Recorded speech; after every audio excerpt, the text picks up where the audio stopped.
Straight to the point. Now, sa pikas bahin, ato sa tagag pagtagad mahigala kay si General Torre na promote man, ha?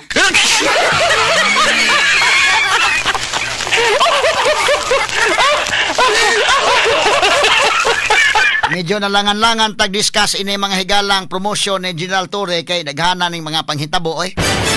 Diara ay story mga ganito sa Malacanang, no? Oh, saludo sa ni BBM, no? Ya lamano, no? Mura gyud kinasing-kasing kay pasalamat ni BBM ni Torre. Sige be. Muna sa Major General Nicolas Torre III and family. Muna yung pamilya, no? Dagko na yung mga anak ni Torre. Saludo sa ni BBM, lamano, no? Yang asawa, lamano, yang mga anak sad, no? Pulos laki niya mga anak ni day. Tulo ka mga laki, ha?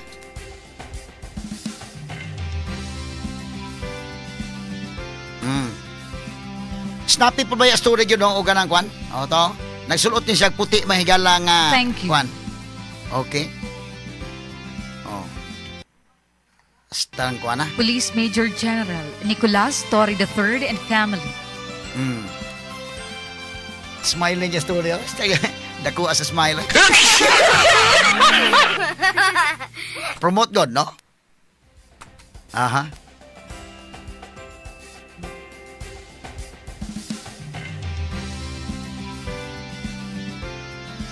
Ilang gipatungaan si BBM, story sa pikas nga kilid, si yung asawa po sa tuo nga side ni BBM, o ang iyang mga anak nga mga lalaki nga tulo ka buok. Hay man to kan Jean Fajardo, promote pa po sila. Si General Jean Fajardo mga kagilan. Nabato iyang mga picture sa day? Asa man tong kan Jean Fajardo na diha? Mo ni ang mga nga promote mga kagilan. Actually, kuan is kabok si Presidente Bongbong Marcos kagahapon, mi butyag sa kuan bag-ong mga na-promote mahigala nga mga pulis. Nga kinahanglan ko nung kuan sila, mo dawat sila sa mga challenges karong mga panahon na. Asa man ni kini si kuan, asa Jean Fajardo, mo ni Jean Fajardo. Major General Jean Fajardo and family.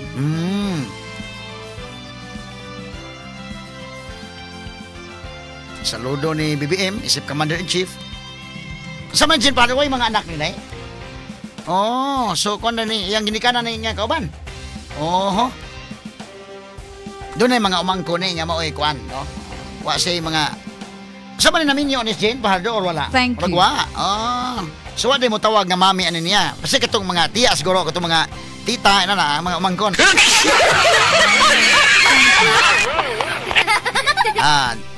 Istorya sa gabay oh. Tawag bibi mo. Unahon na Police niya. Brigadier General Roy Paren. Unahon na niya, maiging pagkadako pre si Digong.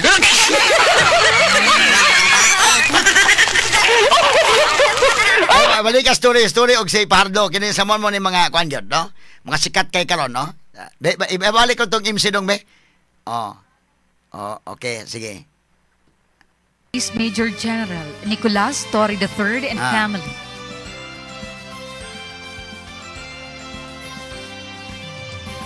Manay Torre. Iyang asawa, lamano, iyang mga anak, no? Garbo ka sa mahigala sa mao nga promotion, no? Ni General Torre. Okay? Picture taking.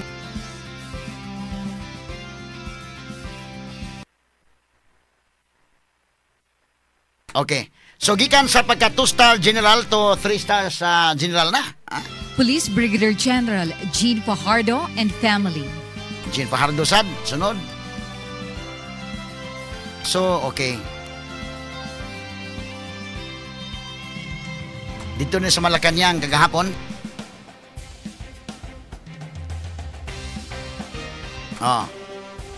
Dapat si BBM mo Jean Fajardo, picture taking na yun. Smile mga higala ha, Jean Fajardo. Thank you. Nakuha ngisi. Sa BBM mo, tangisiha eh. Thank you.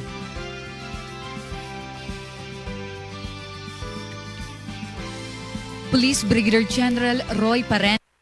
Okay, so muna yung mahigala ang promotions kagahapon nga nitabo dito sa Malacanang, no? Sa pag-promote ni mahigala ni Police General Nicolas Torre o ni General Jean Fajardo, mga sukin tigpaminaw. Ubay-ubay ni sila nga mga kuan, no? Mga na-promote pero sila maoy medyo sikat-sikat ini mga na-promote. So first female si Fajardo nga nakakupot na karon mahigala sa rank nga Brigadier General. Brigadier General naman sa daan. Sa may kuan ni. Okay. So, na kuan nang sila. Na premiuhan sila mahigala sa ilang gihimo. Colonel siya before. No, karon saka gyud manghigala, no? Okay. So, of course, dili mahigala sa side ni BBM, ingon gyud niya kini ni ang angayan, deserve manghigala si Torre o si Gin Fajardo nga ma-promote gayon, no? Labi na nga mo follow gyud og order.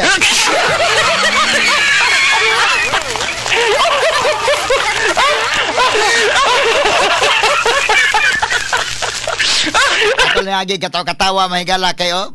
Medyo nindot kayong pagkangisi ni Gin Fajardo, mga sukit ng paminaw, no? Brigadier General Gin Fajardo o kini si Torre. O saan may kang Torre ranggo karon? Tanawa ko no be? Brigadier General po to sa primero karon Major General na. O kay ang kuan mo ko niya Brigadier General, Major General, Lieutenant General niya General. Mamay sa iyang kuan.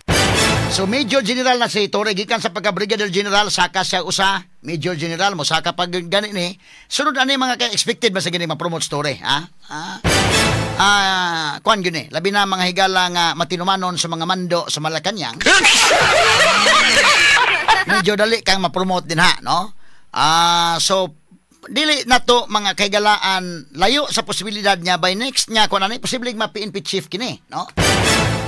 Kini si Torre padong ni diha, no? Sa pagka PNP chief labi na mga higala si posibleng ipuli ni siya ni Marvel, kay si Marvel Indekin mo retire naman o kining iya mahigalang PNP Chief General Romel Marvel mga higala gi-extend man lang ning iyang termino isip gumikan ining election but after the election retire na siya so pulihan siya mahigala og banggiitan sab nga general mahigala nga mao si General Nicolas Torre, Straight to the point. Kini Torre ginoon og mao ni mahimong PNP chief. Medyo kuan gini astig gini, Pantay gyud mo diha kay dakop gyud sa guaywaran.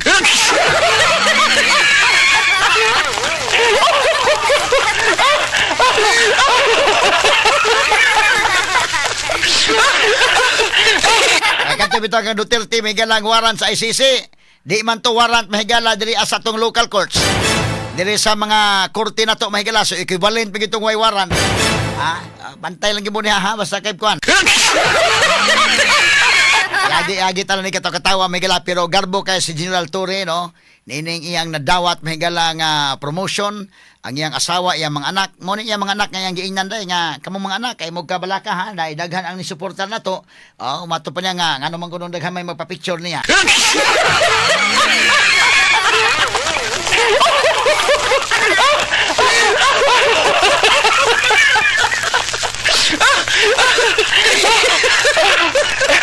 Atong paminahon may gala si President Bongbong Marcos sa iyang speech atol ining pag-promote, no? Nining mga generals o mga pulis may gala nga na-promote apil ini si General Nicolas Torre o si General Gin Fajardo. Okay, atong paminahon. Let's hear the message of the President of the Republic of the Philippines, His Excellency Ferdinand R. Marcos Jr. Thank you. Please take your seats. DILG Secretary John Vic Remulla, the Special Assistant to the President, Secretary Anton Lagdameo, Presidential Advisor for Military and Police Affairs, Secretary Roman Felix, and the Philippine National Police Chief Police General Romel Marbil, the newly promoted star rank officers of the PNP, and of course, equally importantly, their families. Ladies and gentlemen, good afternoon. Welcome once again to Malacañang Palace.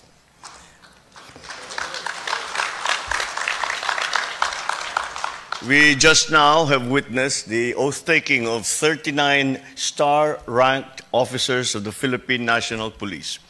Each of them have earned this very well-deserved promotion.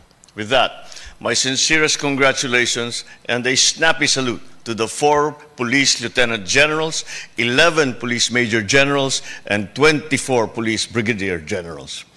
As you don your new badges, remember, you are not only rising in rank, you are also rising in responsibility. You are stepping up into a position that demands no less than the highest standards of ethics, professionalism, and respect for human rights at all times.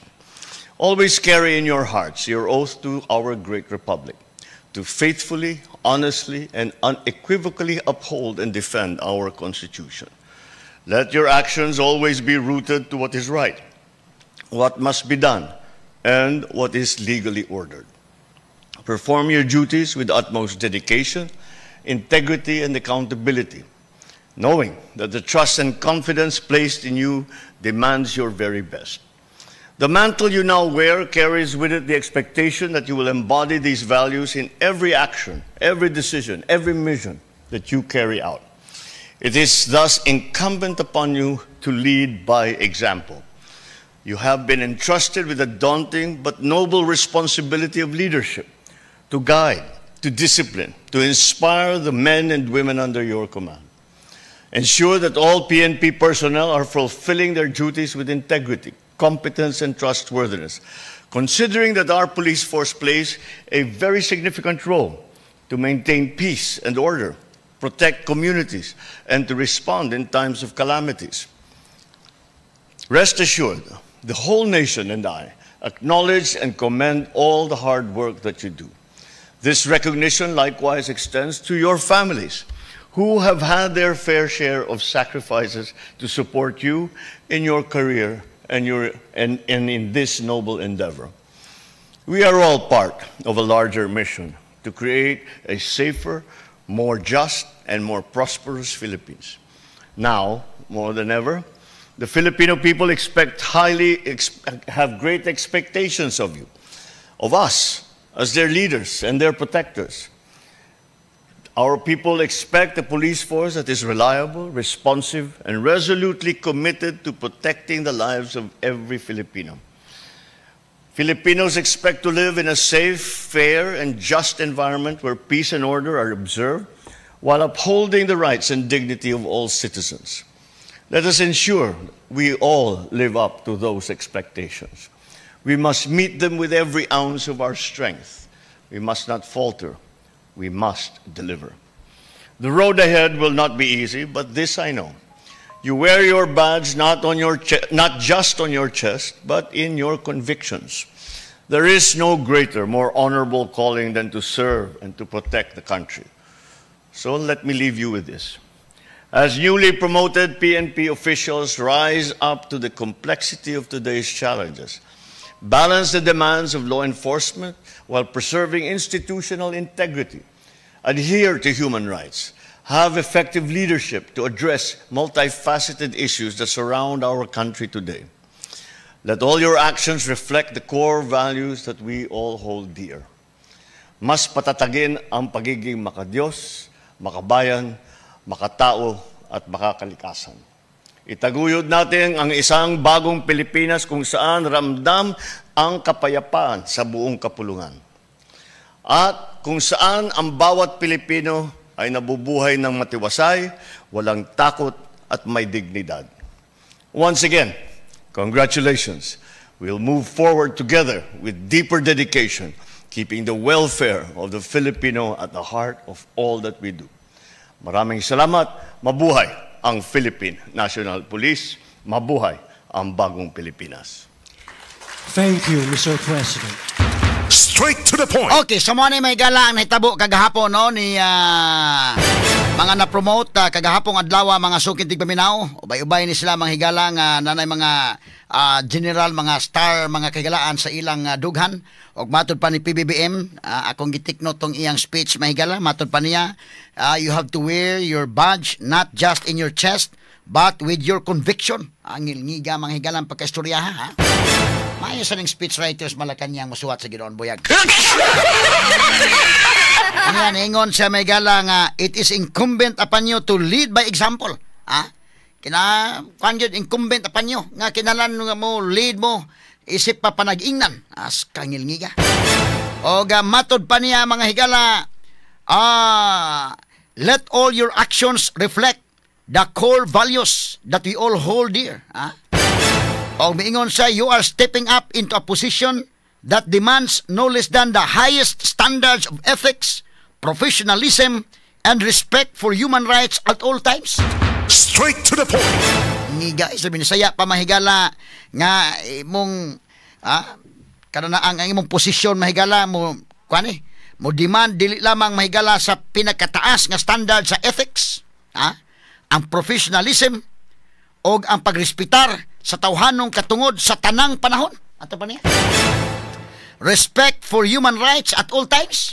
Straight to the point. Nigaw at all times, O yamaton niya, always carry in your hearts your oath to our great republic to faithfully, honestly, and unequivocally uphold and defend our Constitution. Straight to the point. Nas binisaya pa ni, kanunay ninyong dadon sa inyong kasing-kasing ang inyong ipanumpaan alang sa republika nga faithfully day, namang matinud-anon, honestly, matinud-anon, honest kagid usab, og unequivocally uphold and defend our Constitution. So imong dipinsahan ang ato mahigalang Constitution. Straight to the point. Nilngigang pagkasultiha mahigala, no? Anindot kayong pagka-istorya mga sukinting paminaw. Sundon gayon ang imong gipanumpaan sa republika o sa Constitution mga sukinting paminaw. Straight to the point. Mura og dako kayong pamalandungon ni Torre kini mahigala nga nasunod ba niya ang Constitution o wa mga higala atol sa dakop ni kanhi Presidente Rodrigo Duterte. Straight to the point. Pero kini expected yun no? Nga si Torre ma-promote yun. Tagaan siya premyo, no? O posible gani nga long overdue na niyang premyo. Usa ka premyo niya pagdakop ni Kibuloy, nga laing premyo sa pagdakop ni Duterte. Posible pa gani nga kani padong man gani mahigalang ma-PNP chief. No, so dili na mahigala kini na promote si Torre, expected na. O dakong chance gyud nga siya mao mahimo nga PNP chief sunod. Human ni Marvel posible nga siya na may itudlo. Or lahi baka itudlo usa kay basin og junior si Torre mahigala, basin og dili pa siya inyon ta bata-bata pa siya ikumparar sa uban, but pwede po ninyang latangan ang uban. Muna nitabo kanya to day panahon ni President Joseph Ejercito Estrada, kana si General Ping Lacson, junior officer pa na. Pero may gusto ni Irap nga himuon niya PNP chief, daghan sag na laktawan oy. So kini story ron gi-promote naman ni Major General naman. Panalitag itudlo ni siya pagka PNP chief. At isa niyang matamakan kadto lang mga lieutenant generals. Pila man ka mga lieutenant generals ana diha, ang bagong gi-promote mahigala pila man. Upat ang bagong gi-promote plus katong uban nga mga promoted nandaan kani adto kung sang hitabo ato mahigala, mao toy kwan. But at least dili kay daghan ang iyang matumban sad. So kini padung na ni mahigala nga siyempre do naman sa mahigala pagpakita si Torre gyud niya pagsunod, no? Sa mga mando mahigala kanang ingon execute unsa gi plano naman. Kay kadtong pagkadakupa mahigala ni former President Rodrigo Duterte mga sukinting paminaw. Kini ni ang real talk lang kita, di man gito ingon niya kanawa to mo plano man gito. So, well executed to mga plano pagkadakupa, no? Ngani, gusto pa ganing hilain pa mga ituri mga sukinting paminaw. So, kini ni ang, kuhan gini siya. O kung sa ipa-execute ni mo, isip good soldier mahigala, ma-execute na ni Turi mga kaigsunan, So, iya gito na execute, bahalag magkinaunsa na. Iya yung gisunod ang plano, pinagin na ni John Vic Remulla sa iyang giangkon dito mga kaigalaan sa interview ni Pinky Webb, nga sila maoy core group, si Presidente Bongbong Marcos, si John Vic Remulla, si Gibo Chodoro o si Eduardo Anyo, silang upat maoy core group ani. So ang ilang mo execute dito sa field, operator mga higala ba nga kuan ba, no? Mo execute sa field sila si General Nicolas Torre karon na Major General na, o si Brigadier General Jean Fajardo, sila mo ni execute dito sa ubos mga higala pagdakop ni kanhi Presidente Rodrigo Duterte. Straight to the point. So ikinalan ko no nga i-uphold nimo ang konstitusyon, at all times, gipahinumduman sila mahigala, no? Pero kini manggod mga kaigala ang hitabua, kini si Attorney Dilgra lubnot man tawa kini storyo, iya mo gining lubnot mahigala. Gipremyuhan gyud siya sa iyang nahimo sad kay lain-lain masad pananaw inin Torre, no? Ang kadto mahigalang nasuko ni Duterte, si Torre sad hero man sad nila, no? Kadto mahigalang laban ni Duterte, suko sila ni Torre. Pero kadto mahigalang mga kwan, tingos story bitaw, mga anak ay mo kabalaka kay maraming nagpa-picture sa akin.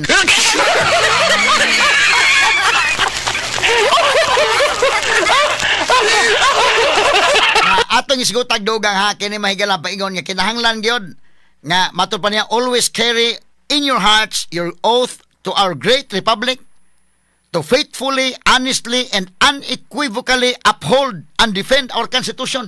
Limang kana.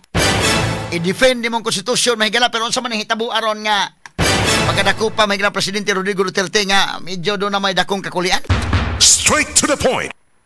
Doon na may kakulian mahigala. Isgutan tani nga anggol mga sukid tigpaminaw kay medyo aligre ni repita ha.